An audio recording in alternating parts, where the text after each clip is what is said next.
Good morning, Hollywood. It's David Poland with David Reads the Trades. It's Friday, February 7th, 2025, in the year of our Lord. I don't know if there's a I don't know if there is a God by the way things have been going lately, but I am here to read the trades, not to discuss theology. Therefore, let us start down that road. I will lead off just with a quick stock market note. Today, if you look at the stock market, Netflix continues to be over $1,000 a share. It's now up to 1,018. It went up $3 already today. And Disney went down a buck. And why? I don't have the slightest idea why anybody is going up or down at either one of these companies at this moment. There's really nothing driving either thing except for the whims of the moment. But the idea of Netflix continuing to grow, maybe it'll get to 1,100 next. I don't know. Again, nothing wrong with Netflix. It's just overpriced, wildly overpriced. But whatever, that's not my money. Going to deadline because there's not very much news, so we're gonna get through it very quickly today. I hope, and I hope I won't have much to say. The box office has started. Hard Eyes did 1,000,001 in previews. Looks like it maybe under 10. Looks like the other movie that's opening, the Love Hurts, probably also under 10. It's going to be another weekend under 100, maybe under $80 million for the total for the weekend. Partially because of the Super Bowl, but really because they're not putting movies in theaters that actually matter with big stars or any reason to drive the thing. I'm going to actually write a piece about this today, I think. I keep on promising it, but I think I'm actually read it today. Okay, awards. This is the weekend where you get WGA and DGA. And Critics' Choice Awards are tonight, even though they voted on January 10th, which really in many ways kind of makes the awards tonight kind of invalid. But they're on E, so nobody will see them, so I guess it doesn't make a difference. Yeah, everybody, there was an AFI event yesterday, a luncheon that people love. Film, who loves it the most? Journalists who get to take their selfies because Critics' Choice has told everybody not to take selfies. So everybody got their selfies in yesterday, and AFI, not an influential award, not an influential situation, but it's another way for people to get out in glad hands. So that's what they do. It's a nice luncheon. One of the many things I stopped participating in a while ago. Okay. Deadline still has this Nora promotion at the top of their page, as though it is copy or as though it's news story. It's not. Again, love Nora, but it's really selling a piece of real estate. At least doesn't say must read anymore. Okay, is there any actual news here? Tracking for Snow White has it coming in between 60 and 70 million. Quorum is reporting this. Nobody actually trusts Quorum except for Quorum. And Anthony is reporting it like it, and so is Bellany because but if you talk to people who actually do analytics, they think Quorum is kind of a scam.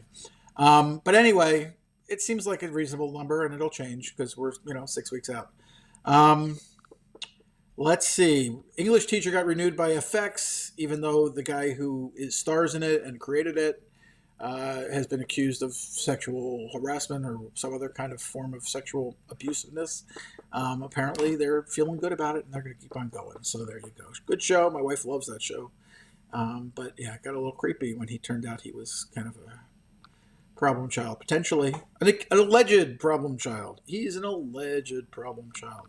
That's all the news and deadline. Let's move to Variety quickly. Prince doc won't be released. Ezra Edelman, who did the O.J. Simpson doc, which was so great, was doing the Prince doc in what was supposed to be like a 12-hour film, and apparently will be now a no-hour film for Netflix. They couldn't get over the hump with the rights. And I guess that changed the dynamic of everything. You would think that what he's already worked on, because I think he's been working on it for over a year already, they would take it and maybe make an unauthorized documentary. But, that I guess it doesn't fit what Netflix really wants for the movie. I'm not in the middle of it, and I don't trust anybody's gossip about it, honestly. So, but that seems to be over, which is unfortunate because we should have known. Paramount it makes a financing deal. Like everybody else made a financing deal with Domain Capital Group. They're the new deep pocket of the moment. It's funny how none of these organizations seem to last more than 5 or 10 years, and then they're just gone away after putting out all that money, because in the end, it all kind of evens out, and it's just not a highly profitable business as a rule, unless you get very, very lucky and hit one of the big ones. Okay, what else? Is there anything else here? Is there anything else here? Good review of Becoming Led Zeppelin, which opens on IMAX screens today around the country. That's all there is in there. So let's go to the Hollywood Reporter. Star salaries for Super Bowl ads, $3 million to $5 million. That's the norm this year. Norm, hey Norm. So yeah, we're getting Duncan ads. We're getting something with Matt Damon apparently. Catherine, the great Catherine O'Hara is in an ad with somebody else, as I recall. She's teamed up, and she's actually coming out in the studio soon. And she's fantastic, Amy Pascal. She is the best Amy Pascal you'll ever see. Very, very funny. And of course, Billy Crystal eating mayonnaise. So there you go. Everything we've all been dreaming of.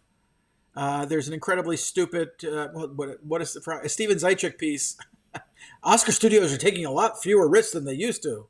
And he's explaining to us what the studios think when he doesn't actually have any idea what the studios think or anything thinks or anybody or how the industry works. It somehow is back at the Hollywood Reporter torturing people by putting his stuff online again. There's an attack or there's a disagreement with Chappell Roan's speech about a minimum wage essentially for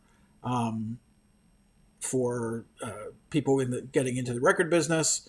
On the artist side, a musician, Kay Haney, has some words for the mansplainer in chief. Apparently, Chappell Roan is a mansplainer.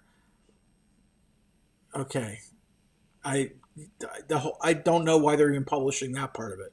I haven't read even. I won't read the piece. Haven't read the piece. Don't care about reading the piece. But I will say, it's calling a woman a mansplainer is, no matter what her pronouns might be, is kind of shitty. Paramount's pausing some events before the close of the Skydance deal. Not really clear as to why. We look to reimagine and optimize our event slate going forward. Okay. What else? The whole thing about the U.S. aid organization paying stars to go to Ukraine, which has now been debunked completely. One of the many lies about this organization they're using to try to give a rationalization for shutting it down haphazardly, which is what they're doing. They still have fantastic foreign news here and so forth. Is there any actual news here? Nope, nothing else. So let's move on. What is this one? Oh, yes, I made the mistake of opening that Steven Zaitchik piece. IndieWire is still pretty much the same news. They got Ke Huy Quan talking about being number one on the call sheet after a 20-year absence. Unfortunately, the movie does not do as well as he does in the movie. Love hurts, and the movie hurt me because I really wanted it to be better, and it could have been better, should have been better, but they hired a guy who was the first-time director who had done stunts and who had done second AD work and so forth.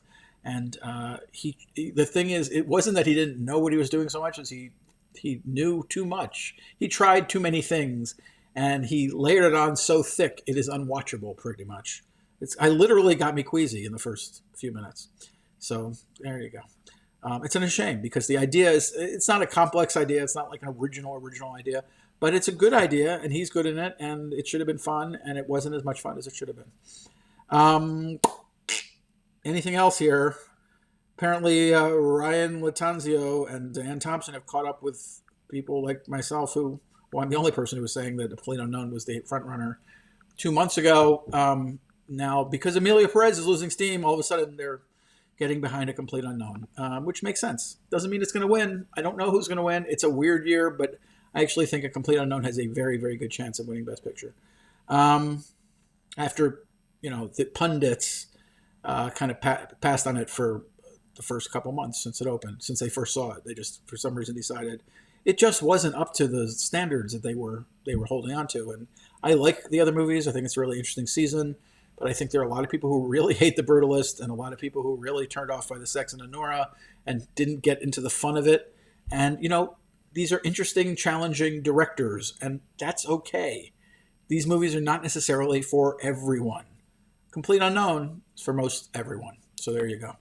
And that's all there is today. So we're going to be under 10 minutes. Hallelujah. Thank you. I get to shut up. It's Friday the 7th. Next time you hear from me, hopefully, will be Monday the 10th. unless something extreme happens. Have a great weekend. I love you. I need you. I can't live without you. It's almost over. Award season, almost over. Just another month. Oh my God, another month. Okay, have a great weekend. Bye.